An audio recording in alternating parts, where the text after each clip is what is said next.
Hello,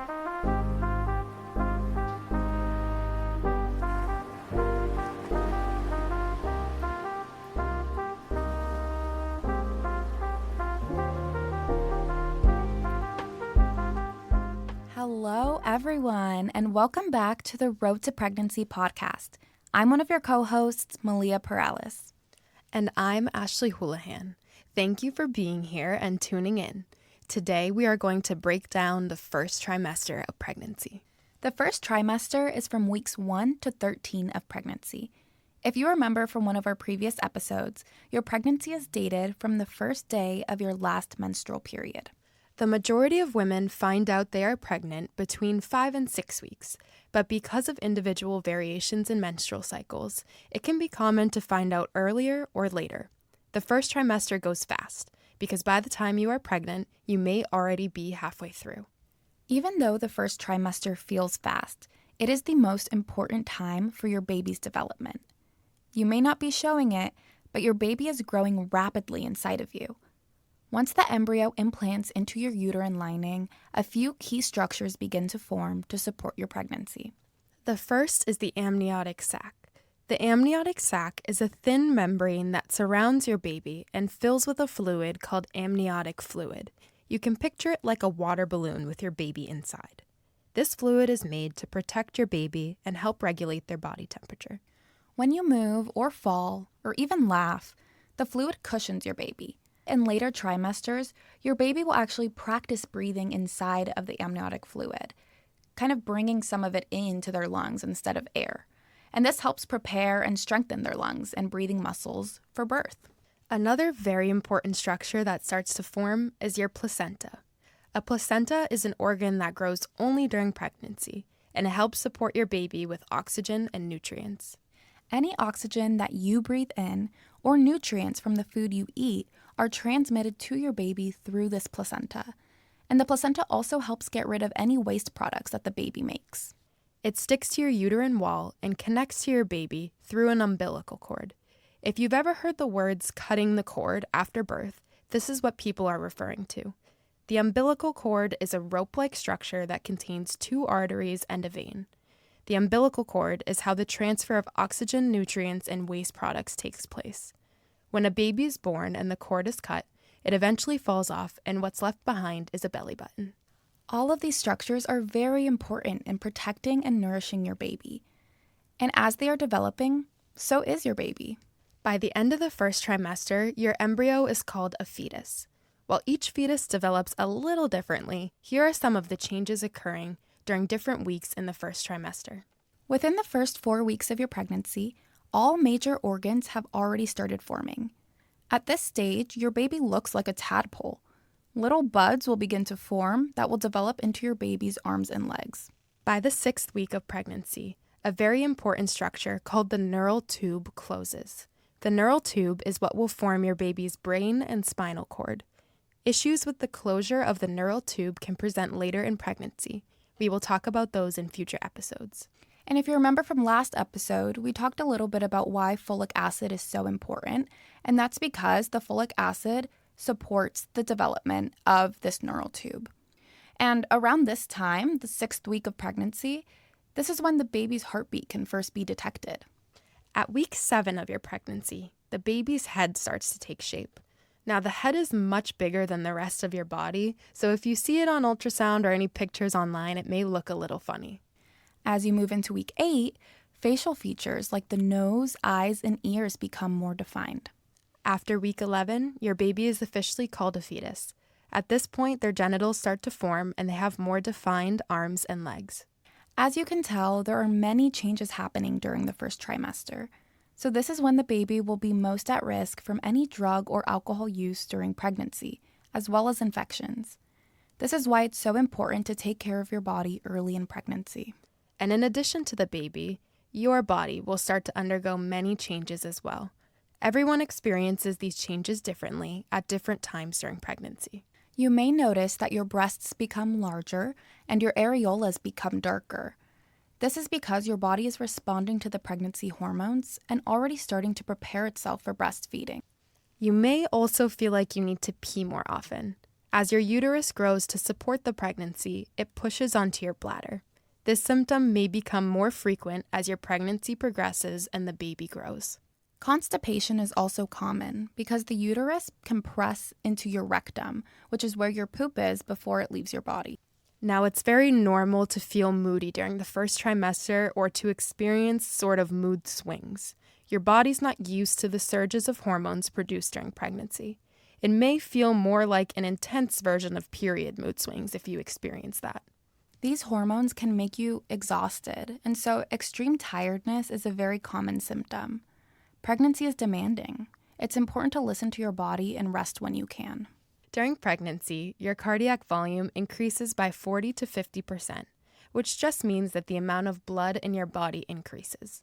Because of this, your heart needs to work even harder to pump it around. This may make you feel like your heart is beating faster, because it is. Morning sickness, nausea, and vomiting are some of the most common and most frustrating symptoms experienced in the first trimester. Our next episode will be dedicated entirely to discussing the reasons why you may experience this and some things you can do to help. Now, let's break down some of the do's and don'ts in the first trimester and throughout your pregnancy in general. One of the most commonly asked questions is what foods to avoid during pregnancy. While most food is safe, there are a few very important items to avoid. You should avoid eating unpasteurized cheeses like goat cheese, blue cheese, and brie. And you should also avoid drinking any unpasteurized milk. Unpasteurized milks and cheeses are at a higher risk of containing a bacteria called Listeria. An infection with Listeria can cause miscarriage, stillbirth, or serious health consequences for your baby. Now, pasteurized cheeses like cheddar, Parmesan, feta, and mozzarella are safe. But when in doubt, it's always better not to take the risk. Another food to avoid is deli meat or undercooked meat. Why, Ashley? Because consuming undercooked meat carries a risk of contracting toxoplasmosis, which can also cause miscarriage or severe birth defects and complications. You can also get toxoplasmosis through cat feces. So if you have a cat and you're pregnant, it's recommended not to change the litter box. Just have somebody else do it. What fish is safe to eat in pregnancy can be a little confusing. As a baseline, you should avoid raw fish. And in addition, you should avoid big eye tuna, swordfish, marlin, and shark. These fish are high in mercury, which has been linked to birth defects. Canned tuna and other cooked fish can be eaten in moderation. More specific guidelines about fish, as well as the other foods we mentioned, are linked in the show notes. And can I keep drinking coffee while pregnant? Yes, all of you coffee drinkers will be happy to hear that you can continue drinking coffee, matcha, tea, and other caffeinated beverages. But it's best to limit yourself to 200 milligrams or 1 cup of coffee a day. Caffeine can be found in sodas, chocolate, and certain medications, so make sure you're accounting for those too. What about medication? Now that's a really good question. Many medications can cause birth defects or complications during pregnancy, so it's important to tell your provider a full list of all the drugs you're taking. In many cases, you can just be switched to a pregnancy-safe alternative. We also wanted to mention that if you become pregnant while taking the birth control pill, you should stop taking the pill as soon as you find out you're pregnant. And if you get pregnant with an IUD in place, it's very important to talk to your doctor. Now, what about exercise? Do I have to stop working out? No. In fact, we want you to keep exercising. You should aim for about 30 minutes of moderate exercise most days of the week. Walking, swimming, and yoga are great pregnancy-safe options. Open Circle, Rhode Island is a holistic wellness center located in East Providence that offers income-based pricing for prenatal yoga classes. If you're interested, we've linked it in the show notes. What about sports? That's a great question. You should avoid sports where there's a risk of falling or hitting your belly. This includes things like skiing, contact sports, off-road cycling, or gymnastics. In addition to incorporating movement into your day, you should focus on hydration and eating well. We mentioned it last episode, but if you didn't catch it, Women, Infants, and Children, or WIC, is a public health program that can provide you and your children with access to healthy food and nutrition counseling. If you meet the income requirements and are either pregnant, breastfeeding, or up to 6 months postpartum, you can apply for this program. Yeah, WIC is an amazing resource to help you during pregnancy, and we encourage you to see if you qualify. You can find all the information you need in the show notes, and we've also linked a guide to all the food banks in Rhode Island put together by the Rhode Island Free Clinic. Another thing you should do, like we talked about last episode, is start taking a prenatal vitamin each day to make sure you and your baby have all the nutrients you need to support a healthy pregnancy. And just to hammer it home one more time, when choosing a prenatal vitamin, you should look for one that contains folic acid. Folic acid is a very important vitamin, also known as vitamin B9, which helps prevent those neural tube defects. And if you're having trouble paying for prenatal vitamins, Vitamin Angels is a nonprofit program that can help you get them for free. They partner with participating Walgreens locations around Rhode Island that can be found on their website.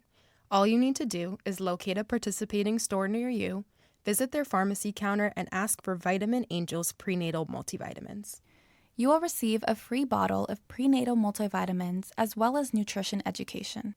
We've linked a website that outlines these steps and can help you search for a participating Walgreens near you. Ashley, when should I schedule my appointments during the first trimester? You should call your OBGYN as soon as you realize you're pregnant to set up an initial appointment to confirm pregnancy and/or discuss your options. Based on how far along you are, your provider will instruct you on when to schedule your next appointment. If you don't currently have a provider, there are tons of free and low-cost clinics in Rhode Island. You can check out clinics like Thunder Mist, Women and Infants, and more, and we've linked all of them. During your first appointment, your provider will take a detailed medical history and counsel you on how to have a safe and healthy pregnancy. This is your chance to bring up any concerns or questions. Additionally, your provider will likely do an ultrasound to confirm you are pregnant. You may hear this referred to as a viability ultrasound. This ultrasound is usually done transvaginally. Transvaginally means that it is done with an ultrasound probe that goes into your vagina. When you're first pregnant, the pregnancy is typically not big enough for us to see with a standard ultrasound on your belly. The transvaginal probe allows us to get closer and get a better view. Many people are scared or nervous for this type of ultrasound, and that's completely normal. If you're nervous about it, talk to your doctor before you begin. You can ask them if they would be willing to let you help them guide the probe in with your hand to make you feel more comfortable. Your provider should walk you through what you are seeing on the screen. You may or may not be able to hear the heartbeat during this scan. It really depends on how far along you are in your specific pregnancy. And what type of testing can I expect throughout the first trimester? You can expect some baseline blood work at your initial appointment to check your blood counts and for any infections. If you've not already had it, you may be offered carrier screening, which we discussed last episode. Another blood test you may be offered is called the NIPT, or non-invasive prenatal test. This is a screening tool that can be done after 10 weeks of pregnancy, used to screen for chromosomal abnormalities such as Down syndrome. It can also tell you the sex of your baby. It's important to note that this is not a diagnostic test. It can only tell you your risk of having a baby with a chromosomal abnormality. The NT scan is another screening tool for chromosomal abnormalities. The NT scan is an ultrasound combined with blood work that will estimate your risk. This can only be done between the 11th and 13th week of pregnancy. We will break down both of these tests in more detail in a future episode with the help of a specialist. When should I announce my pregnancy to people? This is a very personal decision, and everyone needs to do what's right for them. Many women decide to wait until they are out of the first trimester. As we will talk about, the majority of miscarriages happen during the first trimester. Additionally, some people like to wait until their NIPT or NT scans come back before deciding to share. Now, on the other hand, some women may decide to tell their friends or family very early in pregnancy. It can be nice to have people to support you in the event that something goes wrong. You should do whatever you feel most comfortable with, and there's no wrong choice. Unfortunately, miscarriage is more common than you would think. About 1 in 5 women experience a miscarriage, and that number could be higher due to many people not reporting it or not being established with a doctor yet. The most common signs of miscarriage include vaginal bleeding, cramps in your lower belly, which will feel almost like period cramps, and passing clots or tissue. If you think you are miscarrying, contact your healthcare provider. Planned Parenthood, Thunder Mist, and Women and Infants can all provide you with low-cost miscarriage care. If you experience more intense symptoms like heavy vaginal bleeding, which would be soaking more than 1 pad per hour, intense cramping that does not resolve, or signs of infection like fever or chills, you should go to your local emergency room so they can help you. And while we're talking about miscarriages, another thing to be aware of is ectopic pregnancies. Ectopic pregnancies are rare and only account for about 2% of pregnancies, but they're still worth noting. An ectopic pregnancy is when an embryo implants outside of the uterus, most often in the fallopian tube.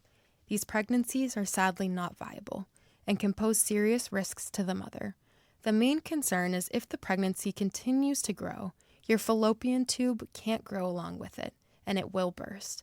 This is a medical emergency. Ectopic pregnancies will usually be diagnosed at your first appointment with your provider, but there are some signs you should be aware of that would prompt you to schedule a more urgent first visit. Now, you will still see a positive pregnancy test with an ectopic pregnancy because the urine tests measure a hormone called HCG that is still produced even if the pregnancy is not viable. And the earliest warning signs of an ectopic pregnancy are pelvic pain accompanied by vaginal bleeding. Vaginal bleeding is common in the first trimester, so if you experience it, that doesn't necessarily mean you have an ectopic pregnancy. It's more concerning if the bleeding is accompanied by pain. And another interesting warning sign is actually shoulder pain. This is because the bleeding in your fallopian tube caused by the pregnancy irritates a nerve that travels all the way up from your pelvis to your shoulder. And symptoms of a ruptured ectopic pregnancy include extreme abdominal pain, lightheadedness, or fainting. If you experience any of these symptoms, call your provider and seek emergency care if your symptoms are severe. Like we mentioned, ectopic pregnancies are rare, so we don't say any of this to scare you, but it's important to be aware of the warning signs since it happens during the first trimester and can quickly progress to an emergent situation. Okay, so today we covered a lot of information about the first trimester. We chatted through the changes you can expect for both your baby and your body, some of the do's and don'ts of pregnancy, what to expect from your appointments, as well as some potential complications that can arise in the first trimester. In upcoming episodes, we'll discuss some of these topics more in depth and bring in some specialists to talk more about them as well. The beginning of pregnancy can be a very exciting time, but it can also be anxiety-provoking. We hope that the information we shared with you today helps you feel more educated and empowered to take on the first trimester. Remember to check out the show notes so you can access the resources mentioned in this episode. And don't forget to follow us on Instagram at Road to Pregnancy for updates, helpful tips, and more. You can reach out to us if you have any specific topics or questions you want us to discuss. See you next time.